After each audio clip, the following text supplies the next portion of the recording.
Shall we talk about Alex Cross? Yes. Very, Mm, very exciting show.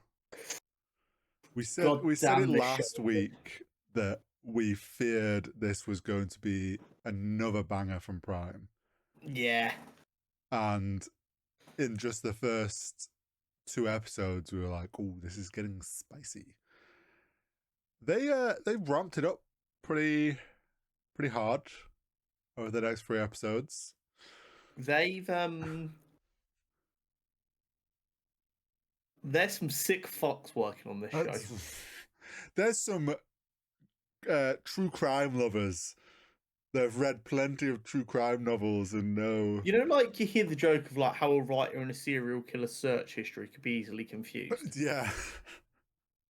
I feel like the butt of all them jokes where the writer gets their front door kicked in is these writers. Because how they come up with some of this stuff is just. And I mean, it's insane that with 3 full episodes to go, Cross has already solved like the main case. he's figured it out. He just needs to now prove it. With the whole world being against him. Well, yeah, especially now the whole world is Yeah. against him.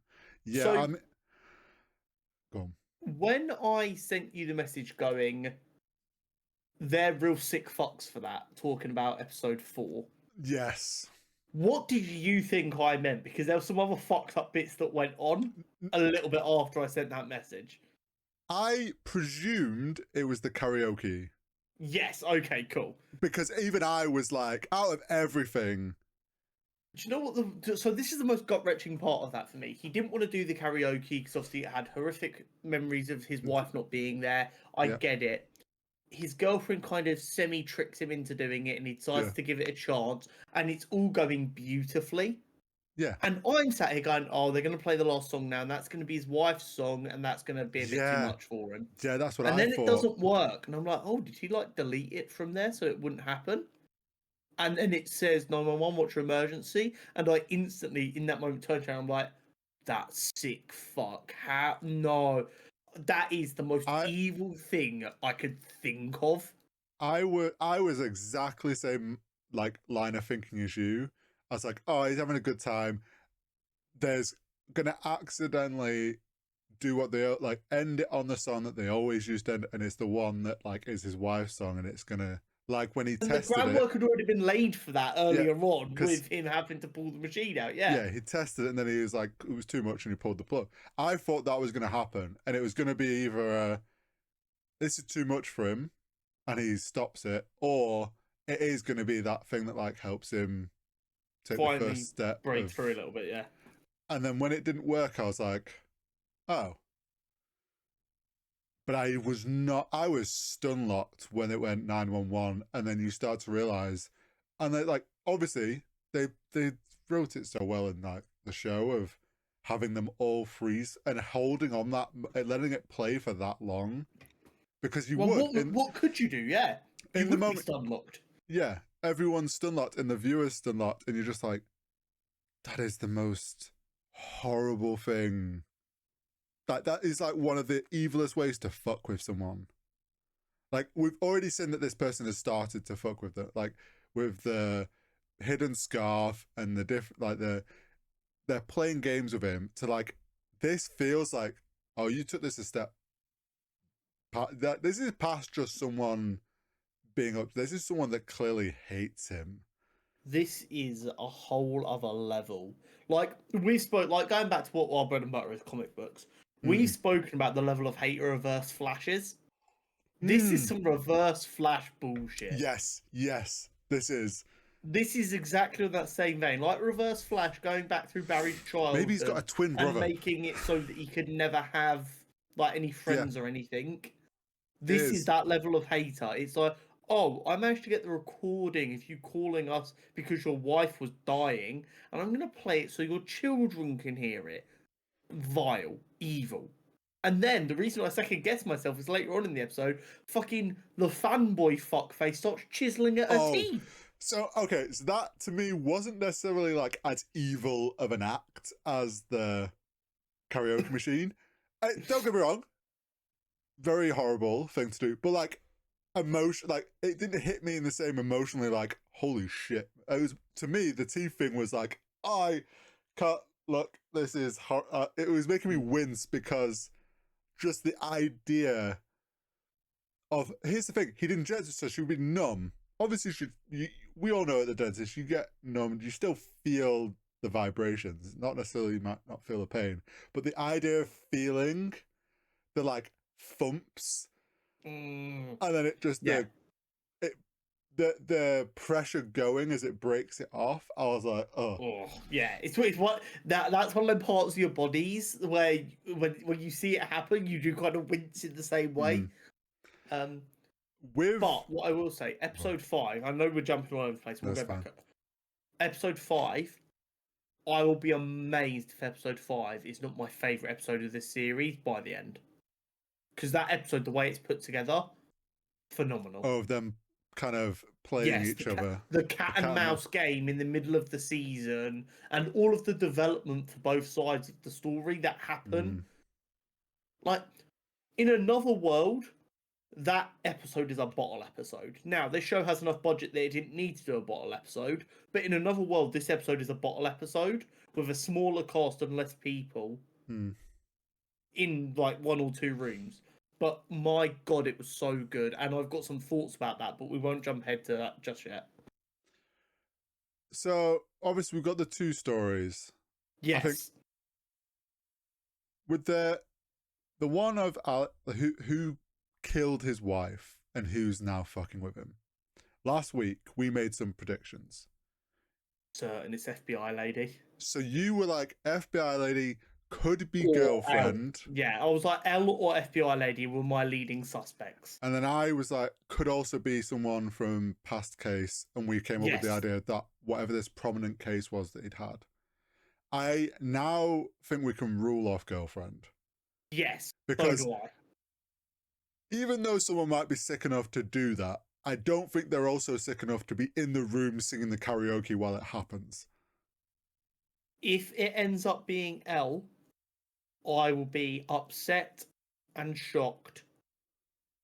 And I'll also have questions like, okay, so how did they pull off the scarf thing and stuff like that? Well, my leading theory is the FBI girl. She's got... How does she know exactly where he is? She's had little hints at like, oh, you got a lot of popularity from that case. I didn't. And who would be able to get the hair thread from the wheelchair lady in it, who also worked a case with Cross, which got her a bit more successful. So maybe she's like, she got to be successful from working with you. You got to be successful. Where's my big bump in notoriety? I think it's either the FBI lady or she's working for someone. Like she's a dirty cop sort of thing. She's kind of like the Bobby for the other person. She's being instructed to do these things to fuck with him.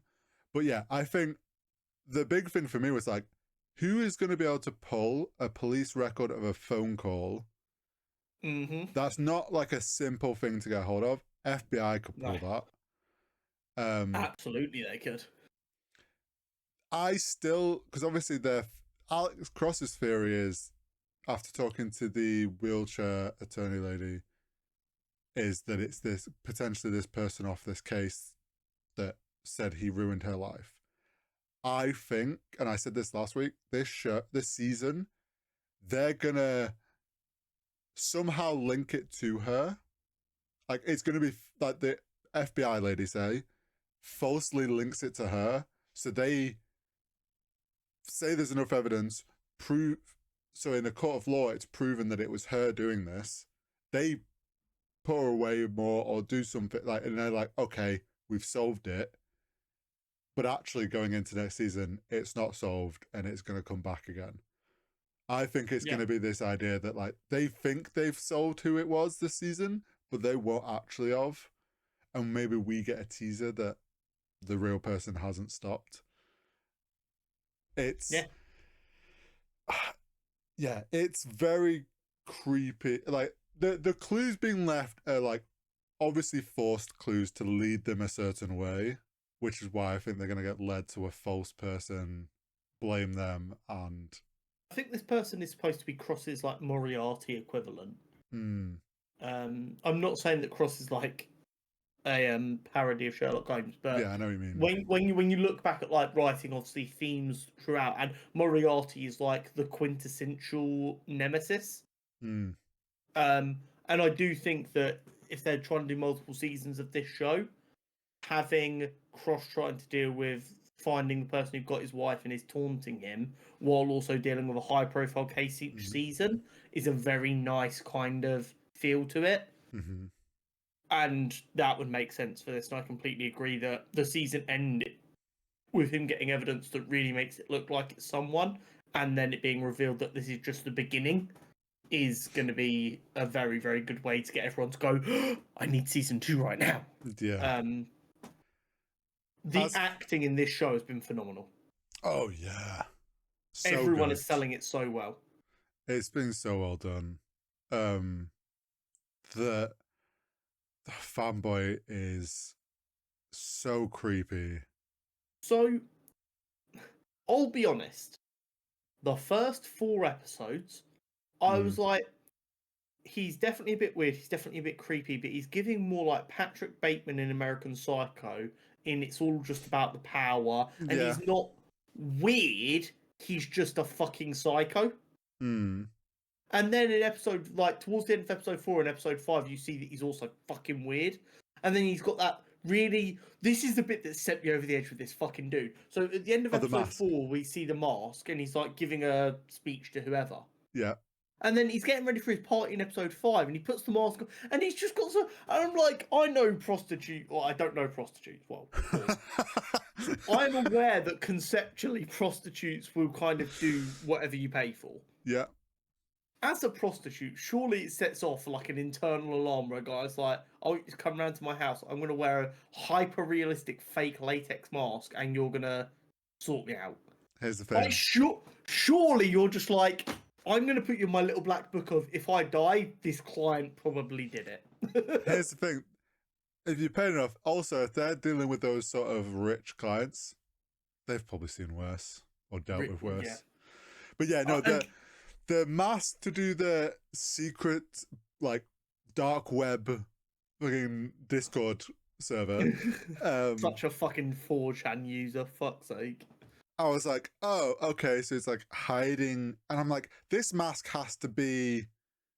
I'm like, is this another serial killer's face? That mask is going to be important. That he's like, has this obsession with. But then when he put it on and I'm like in the bathroom, I was like, no way he's going to his birthday with this on. And then it showed I was like, oh no, he's just got a weird power fixation with this mask. Yeah. Makes him feel important. Obviously, we've learned through these 3 episodes that it's not about just imitating what the serial killers have done. He's creating a Bible about serial killing. The mystery being his motivation is so compelling. It's like, yeah, we know he's the bad guy. Yeah, we know Alex is onto him. And we've got this cat and mouse game, which is fun. But you are also, as a viewer, sat there going, okay, but why? What's his end goal? Yeah. And which Alex then thinks he's figured out, he's got, like, has realised, oh, this is not about the murder, it's about the book.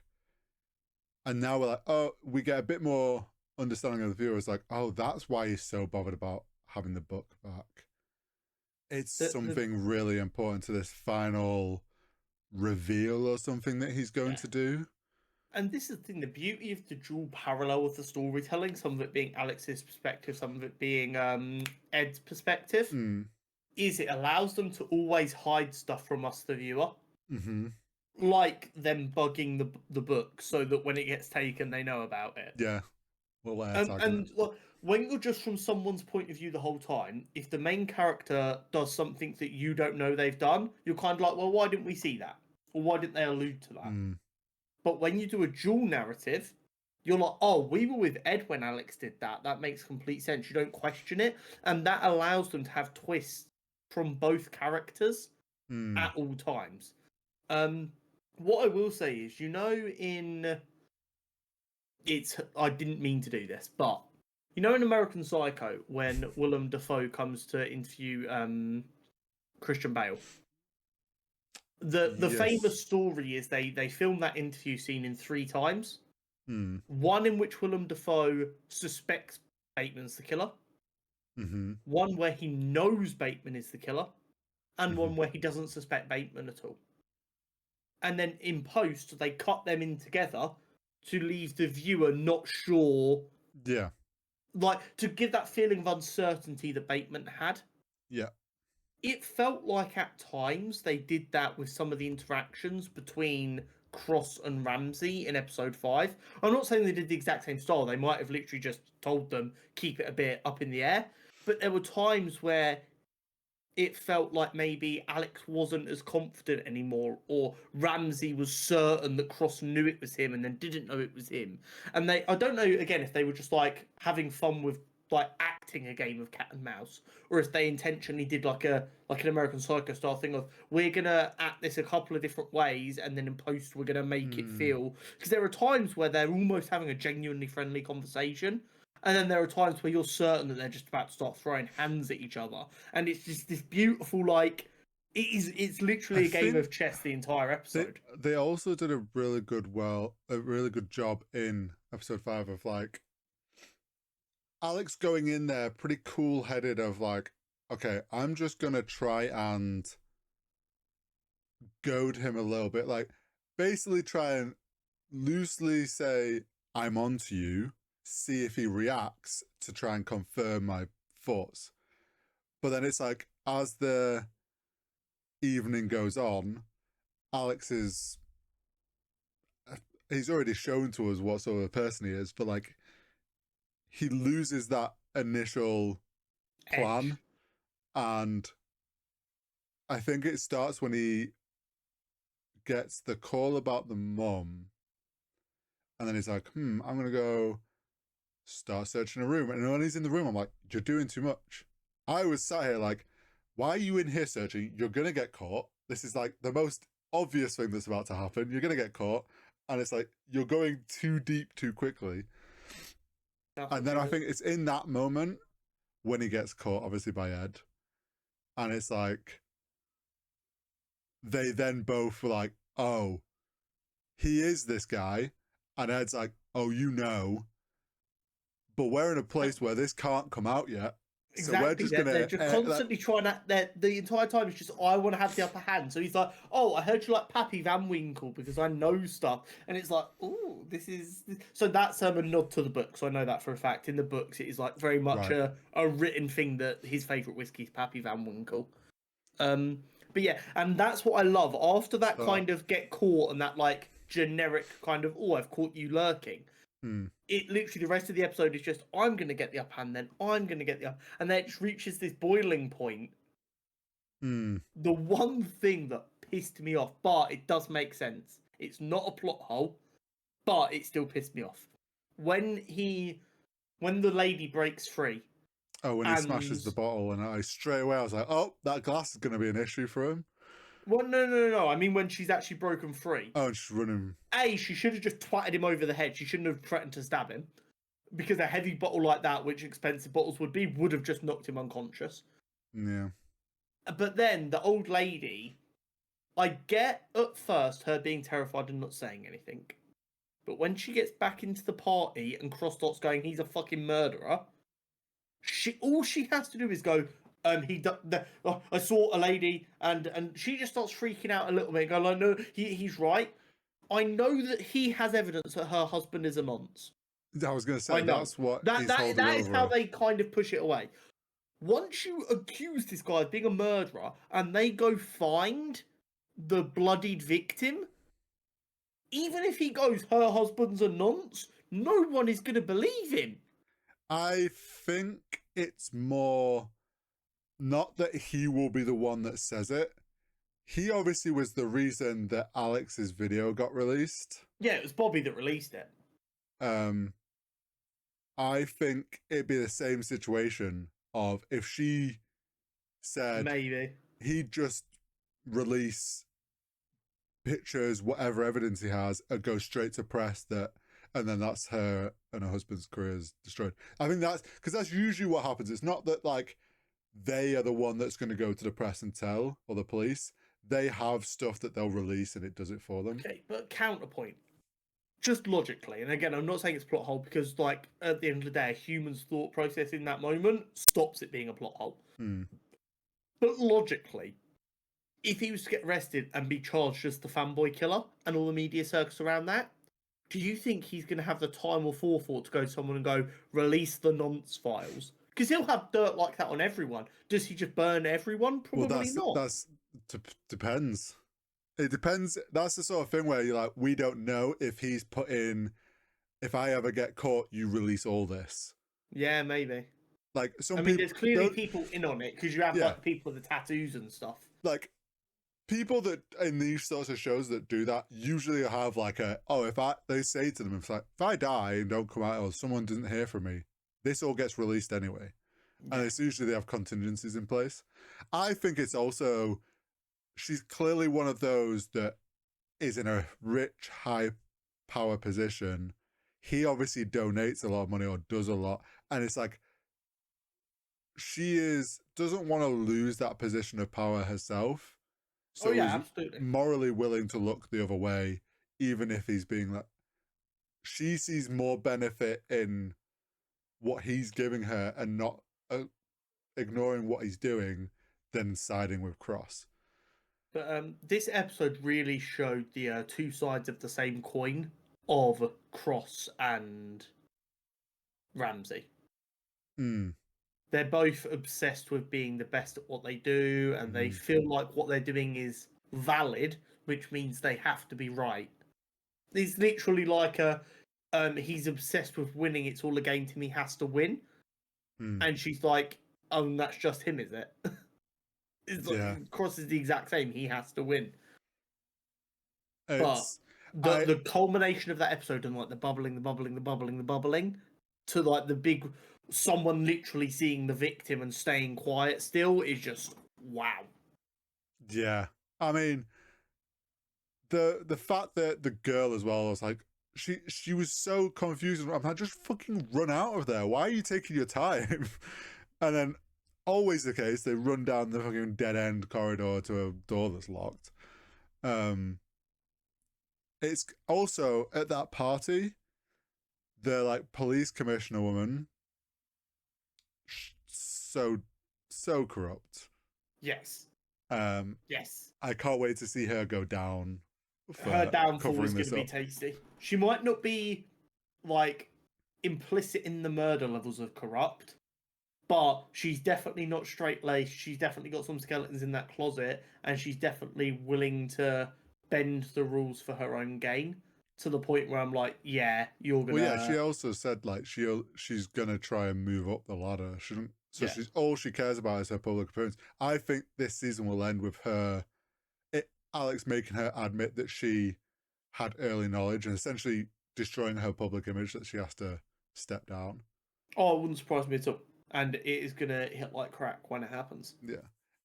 But I said to you, this show is racing towards like an all-timer spot. Oh, yeah. If you pull off 3 seasons of this caliber of TV, you're absolutely an all-timer. Yeah, I mean, don't get me wrong, it's not easy to pull off 3 seasons of this caliber of TV. But, as I said to you, being a sports fan like I am, it's impressive from a rookie season. Yeah, and I mean, we always say this, that we don't want to praise Amazon. No, fuck Amazon. But, goddamn, do they know how to pick good shows?